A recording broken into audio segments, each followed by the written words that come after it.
Next اس کے ساتھ جو ٹاپک ہے وہ ہے ڈیفارسٹیشن اینڈ ایفارسٹیشن. اور ڈیفارسٹیشن کو ہم کہتے ہیں کہ ڈی مین ریموول، فارسٹیشن فارسٹ، ویجیٹیشن کا، پلانٹس کا، فارسٹ کا جو ریموول ہے that is called as the deforestation. Deforestation کے اندر بیسیکلی فارسٹ کو جو ہے وہ ریموو کیا جاتا ہے. فارسٹ کے اندر جو پلانٹس ہیں ان کو ہم کاٹ دیتے ہیں، کلیئر کر دیتے ہیں اس لینڈ کو.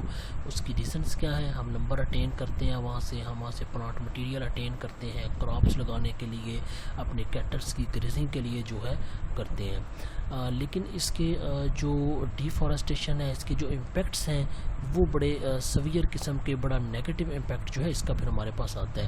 خاص طور پہ پرٹیکولرلی ہمارے جو ڈیولپنگ کنٹریز ہیں، اگر ہم اپنے پاکستان کی، اپنے کنٹری کی بات کریں تو یہاں پہ آلریڈی ابھی ہم نے پچھلے ٹاپک میں بات کیا کہ پاپولیشن ایکسپلوڈ ہوتی ہے، پاپولیشن ایکسپلوژن پایا جاتا ہے، بڑا تیزی کے ساتھ جو برتھ ریٹ ہے وہ انکریز کر رہا ہے. اور اس انکریزنگ جو پاپولیشن ہے اس کو ہم سپورٹ کرنے کے لیے، اس کی فوڈ پرووائڈ کرنے کے لیے، ان کو شیلٹر دینے کے لیے ڈیفارسٹیشن کا جو پروسیس ہے وہ پھر کیا جاتا ہے. ہم اپنی اس بیسک نیڈ آف فوڈ کو پورا کرنے کے لیے ٹریز کو کاٹتے ہیں، اس کے نتیجے میں ہم کیا کرتے ہیں، ہم اس کو ایگریکلچر لینڈ میں کنورٹ کر لیتے ہیں، ووڈ کو ہم اپنے ہاؤسز کے لیے یوز کر لیتے ہیں، یا پھر اس کے ساتھ ساتھ ہم اپنے ٹاؤن سوسائٹیز اس طرح کی چیزیں جو ہے وہاں پر ڈیولپ کرتے ہیں. لیکن وہ جو ایک نیچرل انوائرمنٹ ہے اس کو ہم ڈسٹرائے کر رہے ہوتے ہیں. الٹیمیٹلی وہاں پہ نہ صرف پلانٹ لائف ڈسٹرائے ہوتی ہے بلکہ ساتھ ساتھ اینیمل لائف بھی جو ہے وہ ڈسٹرائے ہوتی ہے، اور ایک بڑا سیویئر قسم کا بایو ڈائورسٹی لاس جو ہے وہ دیکھنے کو وہاں پہ ملتا ہے. تو ہم فارسٹ کو جس ریٹ پہ کٹ کر رہے ہیں اس کا دوسرا افیکٹ یہ ہوتا ہے کہ وہ سائل اروژن بڑھتی ہے، کیونکہ ہم فارسٹ کو کٹ کر دیتے ہیں. جب بارش وغیرہ ہوتی ہے، رین فال ہوتا ہے، تو اس پریسیپٹیشن کی وجہ سے وہ جو لینڈ ہے، جو سائل ہے، وہ اس کو سپلیشز آف رین جو ہیں، جو بارش کے پانی کے چھینٹے ہم جسے اردو میں کہہ سکتے ہیں، اس کی وجہ سے جو ہے وہ سائل اروڈ ہوگی.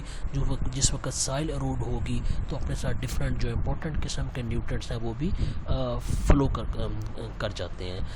رزلٹ کیا نکلتا ہے کہ ہماری سائل جو ہے وہ پھر ڈسٹرائے ہوتی ہے، اور الٹیمیٹلی یہ اسٹریمز میں چلی جاتی ہے، ریورز میں چلی جاتی ہے، وہاں پہ جا کے بھی سلٹنگ کا پروسیس جو ہے پھر وہ سٹارٹ ہو جاتا ہے. تو اس فارسٹ کی ڈسٹرکشن کی وجہ سے الٹیمیٹلی ہم سائل کو بیرن لینڈ میں کنورٹ کر رہے ہوتے ہیں. This process, this destructive process is called as deforestation. اس کے ساتھ ساتھ جو دوسرا مین ایک ایشو پھر آتا ہے وہ انوائرمنٹل پولیوشن کا آتا ہے، کیونکہ جس وقت یہ جو پلانٹیشن ہے یہی جو واٹر ٹرانسفر کرتا ہے، یہی پھر الٹیمیٹلی ہمارے انوائرمنٹ کو کول کرتا ہے، ہیومڈ کرتا ہے، ہمارا ٹمپریچر جو ہے وہ اس کو سلو ڈاؤن کرتا ہے. لیکن جب ہم اس ریسورس کو، اس رین کے ریسورس کو اب کہہ لیں کہ ہم کاٹ دیتے ہیں، ختم کر دیتے ہیں، تو اس کا پھر امپیکٹ جو ہے وہ ہمیں پولیوشن کی فارم میں بھی ملتا ہے. کیوں کہ کاربن ڈائی آکسائڈ جو ہے یہ پلانٹس لیتے ہیں، الٹیمیٹلی وہ فوٹوسنتھیسس کا پروسیس ہوتا ہے، اور پھر آکسیجن جو ہمیں پرووائڈ کی جاتی ہے. اور جب ہم ان کو کٹ کر دیتے ہیں، ڈیفارسٹیشن کی طرف جاتے ہیں، تو پھر کاربن ڈائی آکسائڈ جو ہے اس کا لیول بھی ایٹماسفیئر میں انکریز کرتا ہے. پھر گلوبل وارمنگ جیسے ایشوز جو ہیں، جو آج کل بڑا ایک ہاٹ ایشو ہے، پھر اس کو ہمیں فیس کرنا پڑتا ہے. کیونکہ ہم جس ریٹ پر اس چیزوں کو کاٹ رہے ہیں، ڈیفارسٹیشن کر رہے ہیں، اس ریٹ پر ہم ریپلیسمنٹ نہیں کر رہے، ہم دوبارہ وہاں پہ ریفارسٹیشن نہیں کر رہے. اب اس سے بچنے کا جو طریقہ ہے، اس پر اوور کم کرنے کا جو طریقہ ہے وہ ہے کہ ہم اس پر ریفارسٹیشن کریں. اور ریفارسٹیشن ہم کہتے ہیں کہ دوبارہ وہاں پہ نئے پلانٹس لگائے جائیں. وہاں پر پہلے پلانٹ موجود تھے لیکن ڈیفارسٹیشن ہوئی، ہم اس کو جو ہے کس کے ساتھ کنورٹ کر رہے ہیں؟ ریفارسٹیشن کے ساتھ کنورٹ کر رہے ہیں. تو ریفارسٹیشن جو ہے آبویسلی بہت امپورٹنٹ ہے، اور اس کے اندر ہم کونیفر اسپیشیز ہیں، ادر پلانٹس بھی اسی طرح سے ان کو زیادہ سے زیادہ ریفارسٹیشن کی جانی چاہیے. اس کا دوسرا یہ بھی ہے، ایک ایفارسٹیشن ہے. ایفارسٹیشن ہم کہتے ہیں کہ کسی ایسی جگہ پہ ہم فارسٹ لگائیں، ایسی جگہ پہ پلانٹس جو ہیں ان کو کلٹیویٹ کروائیں جہاں پہ آلریڈی پہلے کوئی فارسٹ نہیں تھا، کوئی پلانٹ نہیں. تو یہ بھی تھوڑا سا یہاں پہ ٹیکنیکل ڈفرینس ہے کہ ریفارسٹیشن ہے، ری کا مطلب دوبارہ ہے، اگین. تو جہاں پر پہلے پلانٹس موجود تھے، ٹریز موجود تھے، وہ ختم ہو گئے، تو اس جگہ پہ ہم دوبارہ پلانٹیشن کروا رہے ہیں، تو ریفارسٹیشن ہے. اگر کسی جگہ پر پہلے پلانٹس ہے ہی نہیں، کوئی لائف نہیں تھی وہاں پہ، تو وہاں پہ فرسٹ ٹائم جو ہے وہ پلانٹس لگا رہے ہیں، تو that will be the afforestation. تو just establishment of new forest where no forest existed previously. ہمارے پاکستان کے اندر بھی جو فارسٹ ہیں اس کو بڑا زیادہ کاٹ دیا گیا ہے، اس کو کم کر دیا گیا ہے.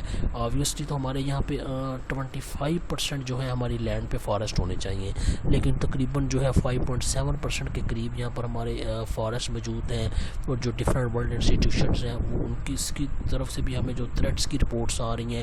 ہم جیوگرافیکلی بھی ایسی لوکیشن پہ فال کر رہے ہیں کہ جہاں پہ انوائرمنٹل ہیزرڈس جو ہیں ہم انوائرمنٹ کی وجہ سے بہت زیادہ جو ان چیزوں سے ڈسٹرب ہو رہے ہیں. تو اس کا بہترین حل کیا ہے, اس کا جو بیسٹ سولوشن کیا ہے ہمارے پاس, کہ ہم زیادہ سے زیادہ ایفارسٹیشن اور ڈیفارسٹیشن کی طرف موو کریں اور ڈیفارسٹیشن کو کنٹرول کریں, اس پر ہم اوور کم کریں. Thank you G.